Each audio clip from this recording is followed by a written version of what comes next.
Hey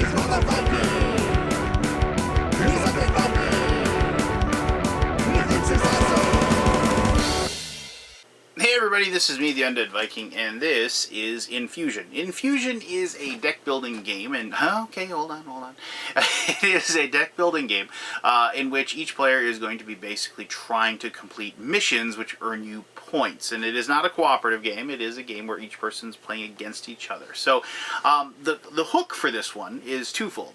One, it is the fact that each person has like a hero that represents them, like a big giant placard that basically gives them some special powers and abilities, and like basically does not have a synchronized beginning with all the other players, depending upon their hero as well.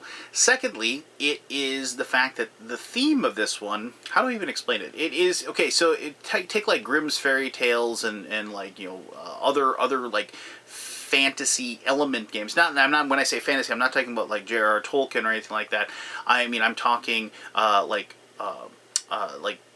Captain Hook, I'm talking Cinderella, I'm talking Pinocchio, Snow White and the Seven Dwarfs, that sort of thing.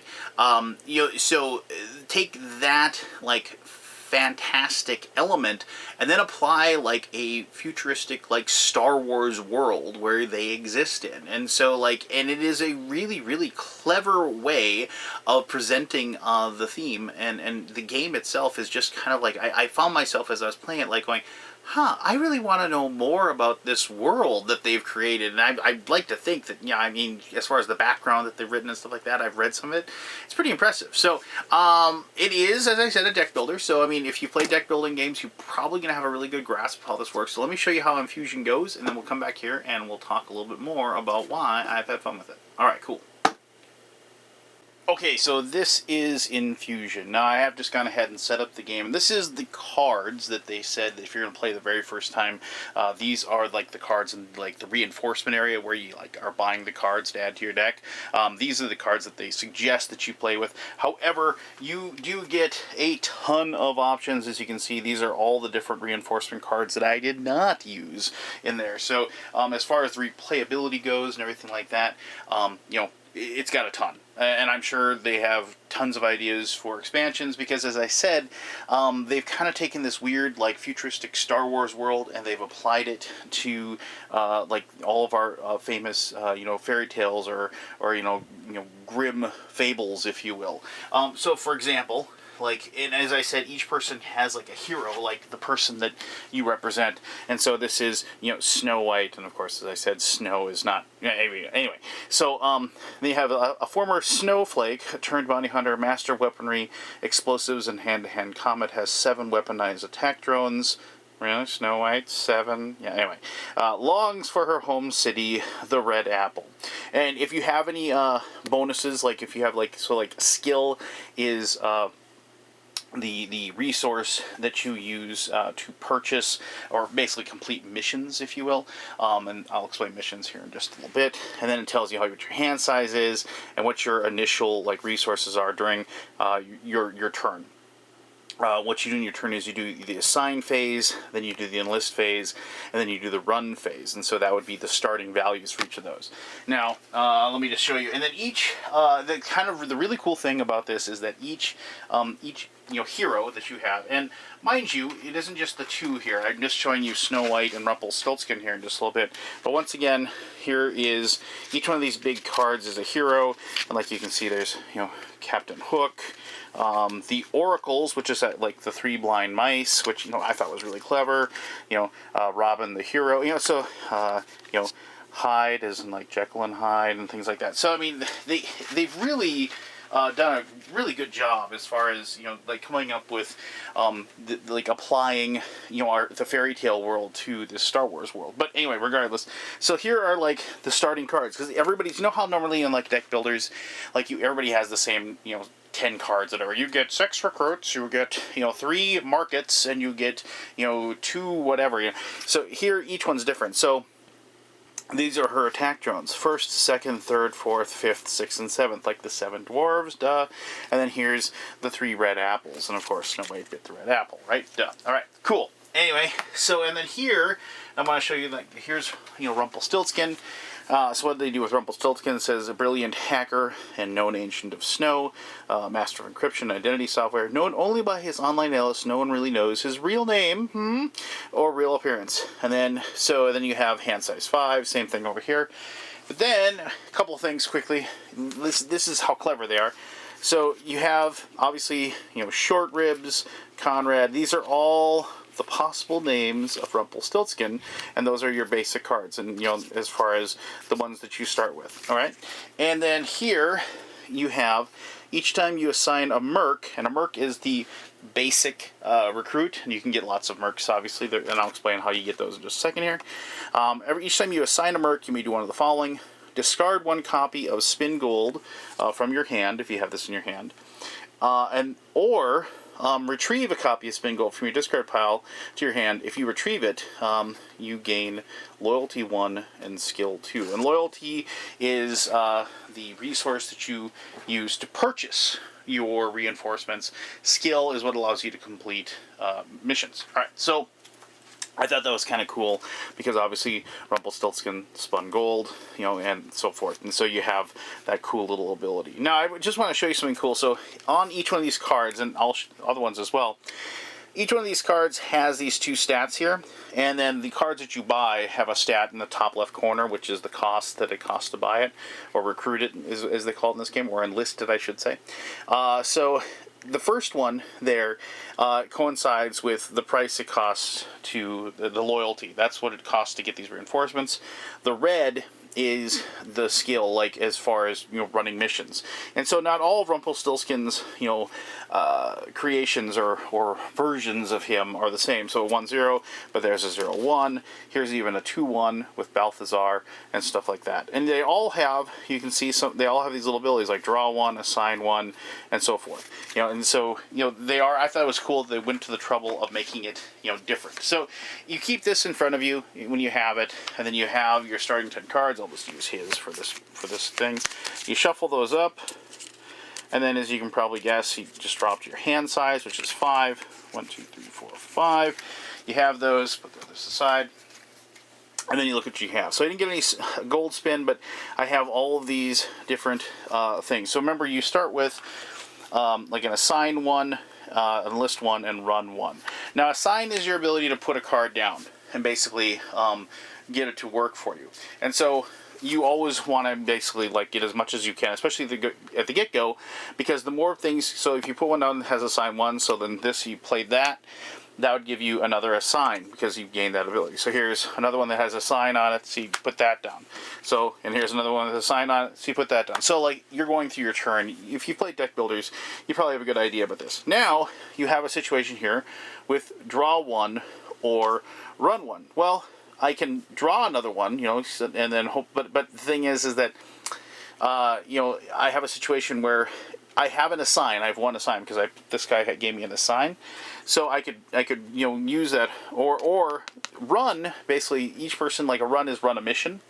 So if I thought there was any chance I'd be able to complete 2 missions, I could do that. But right now, even the most inexpensive mission costs 3, the breadcrumbs mission, and I don't have any skill out there. So my best bet would maybe be, you know, to draw 1, and then, you know, possibly if I can get a red apple, I can. No, I didn't. So but I, you know, of course I get the good 2 and 1 on there after that. But, you know, unfortunately, you know, I'd love to be able to assign this, but I can't because of the fact that I don't have an assign left. Okay, but now comes the time where I have 1, 2, 3. So I've done my assigning. Now I can do my enlisting. So I bought 3 worth, and I have like a total of 3 that I could, you know, as far as purchasing one of these things out there. Unfortunately, I can't get a merc. I really wish I could have gotten, you know, a merc, you know, but they cost 4 up there. And mercs are good, obviously, because they're really good. They have 2 for loyalty, which is always good, but they have, you know, like a 4 as far as running missions, which is always good to be able to, because you want to get these points. You want to collect these points because obviously that's how you win the game. But with the 3, you know, I could get, you know, like a Merlin, which allows you to draw 2. That's not a bad thing. The Avatar is pretty good, where it says, you know, reveal the top card of your deck. If it's an epic recruit, you assign it, otherwise discard it. So that's a pretty good one. I do also, like, I think the cricket, obviously, you can get an assign, and plus you get to draw 2 cards, and that's pretty good. So you just, as with any, like, other deck builder, I had 3, I go ahead and I put that into my discard, and now, at the end of my turn, I draw, normally at this point I would run a mission, but I don't have any, I haven't accumulated any skill to be able to do that, and so then you just fill up your hand with more cards, with 5, and then you get to go. Pretty simple, right? You've played deck builders before, I'm guessing, but if not, then you get to do all 3 of those. But if you don't have any resources to be able to do it, then you can't. Now, quick thing about missions, so I can just tell you. So there's the 2 types of missions here. You have breadcrumbs, which is the basic mission. Breadcrumbs, it costs 3 skill to gain one of these, and remember, you have to you can't just like. This is weird because of the fact that a lot of times it's like, oh, okay, you've got, I played deck builders where, all right, you've got 10 points to spend on missions, or 10 points basically to spend on trophy cards or victory point cards.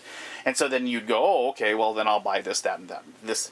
Well, in this case, if you only have the number of mission cards that you can actually purchase for the points depends upon your run stat. So like if you start with 1, like I said, a lot of with Rumpelstiltskin starts with 1, so I can if I had enough I can always buy 1, but I need to get more run. I need to generate more 1 by assigning my recruits, so I can collect more than 1 card on a turn. So this is basic mission. It costs 3, and then it's worth 2 points at the end of the game. There are also these Odyssey missions. This is also a basic mission, but it costs 9, but then you get 4 points for that. And then but a lot of times, like let's say if you had 9, like let's say you had 9 skill, but you had 3 runs, you'd want to go, you can get 3 breadcrumbs because you would cost the same amount, 9, but it'll be worth 6 points instead of 4. Alright, so there's also these 3 cards here, and these are epic missions. Now, some epic missions just cost a ton of skill, but they're worth a bunch of points. So here's, I must have the whole bird. I'm guessing that's the golden goose. Take the whole bird, not just the eggs or whatever. So it's, for 20 skill, you can get 16 points. Nothing else, but you just get a ton of points for the end of the game.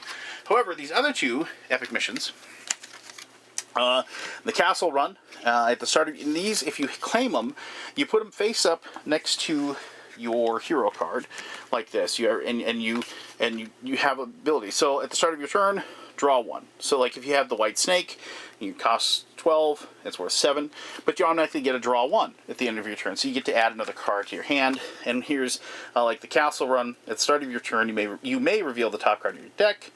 If you do, place it back on top of the of your deck, or under your discard pile. So you have like the option of kind of like figuring out what your next card is going to be with your when you're doing your draw phase and so forth. So when you complete one, you just take the top card off the epic quests and you place it down on there. So like here's Bad Form, and it's an epic mission, but if you complete it, you have an extra skill of 2, that you can use during your turn. So that's how that works. So how does the game end? The game ends when either one person has collected 3 epic missions, or this entire deck of Odyssey quests is completed and reduced. There's none left of these. As soon as either of those things happen, then you immediately stop the game. You don't have everybody gets one more turn.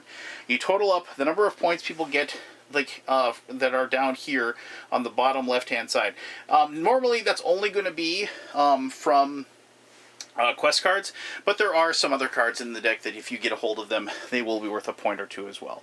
Whoever has the most points then obviously wins the game of Infusion. This does follow a lot of different realms of other deck builders. However, the 2 things that really set this apart for me were the kind of hero card thing, where you have special abilities, and well, actually 3 things. The whole process of the hero card, and then 1.2 is the whole fact that each person has a different starting deck of cards that like really ties into the theme. And then like actually 1.3 I guess would be the theme. I really dug the theme in this one. I really like the artwork. I like the idea of basically, you know, Snow White and the Seven Dwarves in Star Wars, which is kind of like what I think they were going for. I really dug it. So let me talk more about that and the deck builder itself in my final thoughts. Alright, thank you very much for learning how to play Infusion. Like I said, if you've played deck builders before, you're really going to have a good idea. If this is your first deck builder, it is one of those things where like it does take a round or two to kind of get the flow of it and kind of figure out the sequential nature of the cards and what you need to put down as far as to build up like a winning combination that's going to allow you to go ahead and cash those cards in to get, you know, the points. And that's what the big thing is. Like, I think a lot of people might have problems with, well, I shouldn't say a lot of people, I should say people that like aren't really familiar with deck building and things like that. The big thing is that you want to make an engine, right? You want to make a card engine that allows you to, you know, get the different resources that allow you to get the different cards. And most deck builders have those two phases of the game, basically, right? Where like the beginning phase of is where you're like trying to cultivate the cards for your deck that will allow you to be able to start earning points. So like those first few turns, you're just kind of, you know, churning. You're kind of spinning your wheels. You're Shaggy and Scooby when you're running your feet, but you're not really moving anywhere, right? But slowly but surely you start getting traction, and then eventually, like, bam, you know, your engine's going, and then it becomes like a game of you know, just efficiency, if you will. I mean, you don't want a lot of cards that don't really do any good gumming up the works, or whatever. And I'll full out say that I'm not the biggest fan of that part of the game. I maybe because I think it's more that my mind just isn't really geared towards figuring those things out, and I tend to kind of have trouble like shifting the gear, right? I spend so much time building up all these cards that I really want. By the time I start earning points and start actually like winning the game, you know, everybody else is like already, you know, gone into overdrive, and they're just light years ahead of me. But the thing is that with this game, I did think it was a little bit on the easier side of it. There wasn't like a lot of like really crazy combos or anything like that. It seemed fairly straightforward. And secondly, like I said, I really dug the theme. I really liked the whole idea that they had of taking all of these like time-honored fairy tales that we all know. I mean, like the Three Blind Mice, that was the oracles. I mean, I thought that was like brilliant. I mean, and the thing of it, like, oh, it's like it's Snow White is a bounty hunter that like went rogue, and she has her 7 drones. I mean, it was just, yeah. I mean, it makes sense, and it's like it's you know, kind of like, huh, you know. But I mean, the fact that somebody actually kind of spun that kind of world and created it, I'm really impressed with that. So, and that made the game fun. It made me like kind of want to almost exist in this world and kind of live in it. And so, you know, and I really hope, I mean, maybe there'll be like more games or more expansions and stuff. But I'm also looking like maybe they could have like, you know, like another type of game, like a even like a boring cube, you know, resource Euro, but in that same world, you know, like I really think that would be fun and awesome. So regardless, if you like deck builders, I think you're really gonna like this one. I mean, it isn't a super hardcore one. I think this one is like I said, in that medium weight level. So if you're looking for something like that, if you really like the idea of this theme, or if you're a big fan of like, there's all those other, like there's the comic book Fable, there's also the show Fables, I think, or something like that. I can't remember, but if you like that removing the fairy, you know, tale people and putting them in like other themes, I think you really like this. So there you go. If you have any questions about Infusion, ask away. I'll be happy to answer those. As always, thank you very much for taking the time to watch the video. And until next time, I'm the Undead Viking, and I'm telling you to have yourself one heck of an awesome day. All right, bye bye.